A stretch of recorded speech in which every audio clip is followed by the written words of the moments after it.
들어 주십시오. 네, 서울신문 김진아 기자님. 네, 질문 기회 주셔서 감사합니다. 서울신문 김진아 기자입니다. 이해훈 기획예산처 장관 후보자에 대한 인사청문회 불발되고 오늘 마침 송부 기한인데요. 재송부를 요청하실 생각이신지 좀 궁금하고요. 또 여당에서도 좀 부적절한 인사가 아니냐는 비판이 좀 있는데, 이렇게 청문회가 만약에 열고 기회가 주어지고 해명을 하고 난 다음에 반대 여론이 계속 많아지면 좀 지명철회도 검토하실 수 있는지 궁금합니다.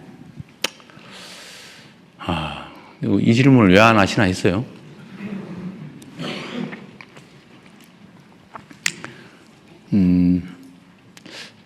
참 어렵습니다.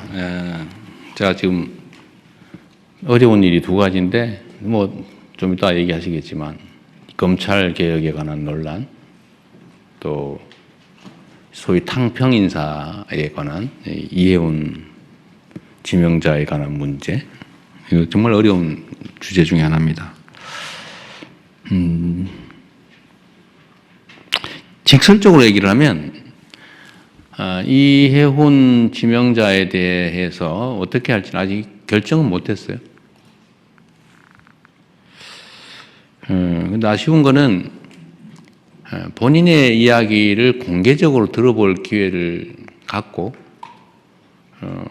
그 청문 과정을 본 우리 국민들의 좀 판단을 제가 들어보고 좀 그렇게 판단하고 싶었는데, 결정하고 싶었는데, 그 기회마저 봉쇄돼서 본인도 아쉽겠지만 저도 참 아쉽습니다.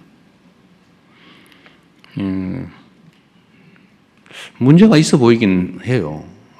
그리고 우리 국민들께서도 문제 의식을 가지시는 부분도 있습니다. 그리고 저로서도 아쉽기도 하죠. 그러나 그에 대해서 본인의 해명도 또 들어봐야 되는 거 아닌가요? 그게 공정하죠. 그리고 저는 이제 재판을 많이 참여하면서 평생 살아온 사람이라 우리 의뢰인 쪽 얘기를 제가 잘 정리를 해가지고 이제 판사를 설득하는 일을 평생을 해왔잖아요. 직업으로. 이 원고 측 유능한 대리인이 써놓은 걸 읽어보면요, 100% 그 사람 말이 맞아요. 그런데 피고 측이 써놓은, 유능한 변호사가 써놓은 주장을 잘 읽어보면 100% 맞아요. 그래서 두 사람 얘기를 다 들어보면 판단이 좀 서요. 양쌍방의 얘기를. 그래서 재판제도가 원래 공격 방어가 중요해요. 그래서 한쪽 얘기만 듣고 판단하는 거는 그리 바람직하지 않더라. 저는 하도 저 자신에 관한 이야기, 왜곡된 가짜를 많이 들어봐서 제가 그런 신념이 생겼어요. 사람의 말을 듣고 판단하지 않는다. 제가 아주 가까운 사람 얘기를 잘 안 믿어요. 근거가 뭔데? 이쪽 입장은 뭔데? 자꾸 물어보죠. 그래서 제가 레드팀 이런 거 좋아해요.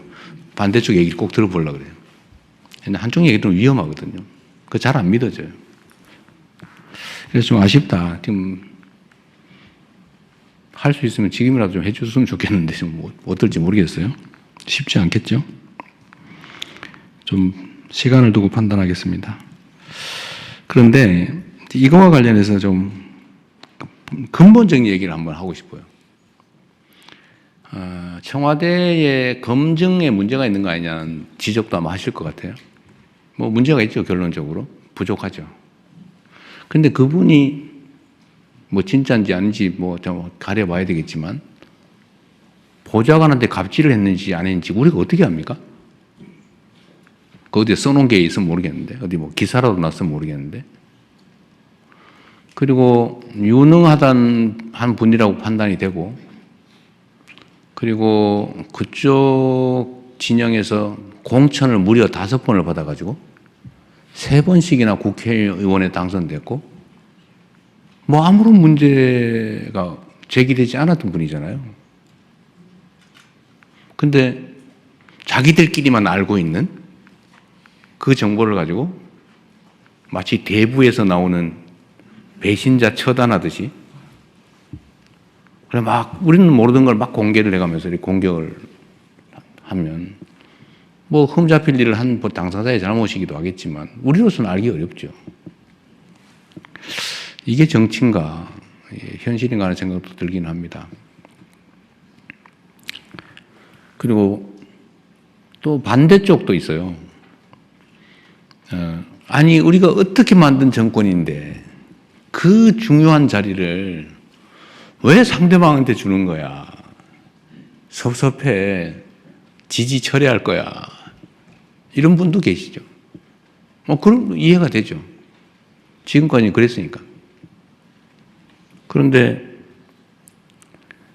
대통령은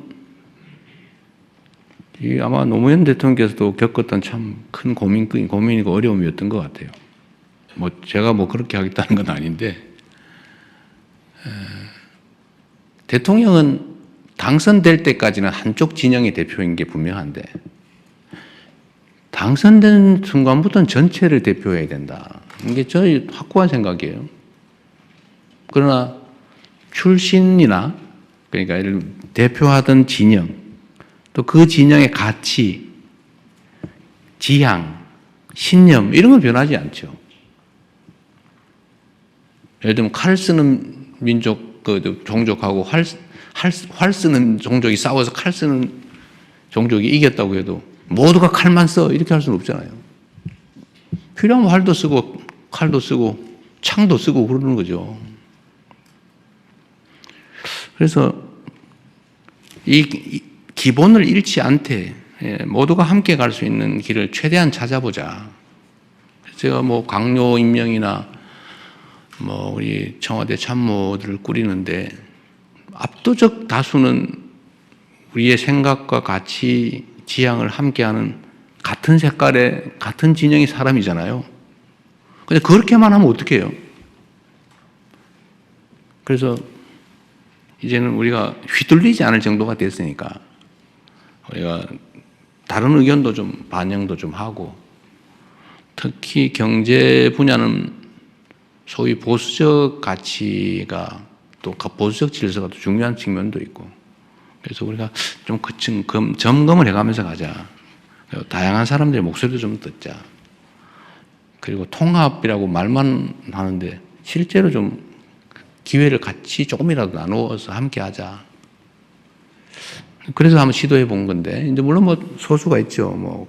다른 장관도 계시고, 다른 위원장도 계시고, 참모들도 있고 하긴 한데, 이번 이혜훈 장관 지명자 문제는 이렇게 극렬하게 저항에 부딪힐 줄은 몰랐습니다. 이 정도일 줄은 몰랐어요. 좀 어렵습니다. 어려운데, 하여튼, 우리 국민 여러분께서도,